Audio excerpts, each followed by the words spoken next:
네, 코로나 신규 확진자가 지난 4월 초 이후 2달여 만에 증가세로 돌아섰습니다. 이런 가운데 국산 1호 코로나 백신이 정부로부터 최종 허가를 받았습니다. 임종윤 기자와 자세히 알아봅니다. 결국 신규 확진자 증가세로, 그러니까 더 늘어나는 흐름으로 돌아섰다는 얘기죠? 예, 어제도 뭐 그런 조짐이 보인다 말씀을 드렸는데 결국 이제 하루 만에 오늘 0시 기준으로 신규 확진자가 1,400명을 넘어서면서 전날보다 567명 늘었습니다. 일주일 전보다 1,400명, 2주 전보다는 1,000명이 넘게 많은 수치인데요. 네. 신규 확진자가 10,000명을 넘은 건 지난 9일 이후 20일 만이고요. 여기에 이제 신규 확진자가 증가세로 전환했다는 그 증빙이 될 수 있는 수치가 바로 감염 재생산 지수입니다. 이게 확진자 한 사람이 주변에 있는 몇 명을 감염시킬 수 있냐를 수치화한 건데 이 지수가 1.0을 넘었습니다.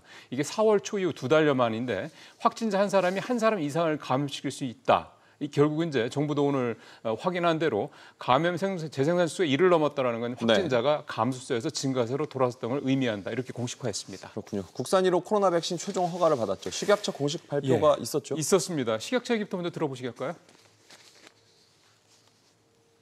식품의약품안전처는 오늘 최종 점검위원회를 열고 SK바이오사이언스가 제조, 판매, 품목 허가를 신청한 코로나19 백신에 대해 품목 허가를 결정하였습니다.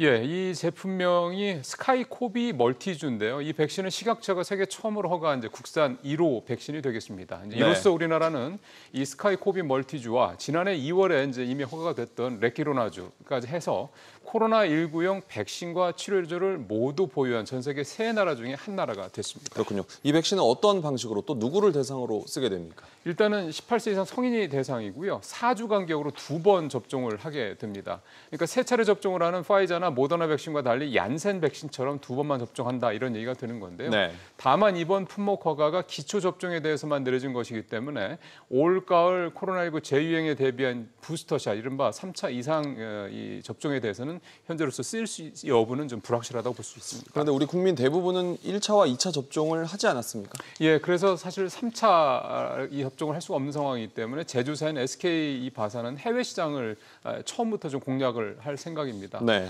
스카이코비 멀티주가 2에서 8도 정도 수준의 이 냉장 보관이 가능하기 때문에 초저온 유통 장비를 갖추지 못한 이른바 저개발 국가에서도 효과적으로 코로나19를 방역하는 데 사용될 수 있을 것으로 회사 측은 기대하고 있습니다. 그렇군요. 임종윤 기자였습니다.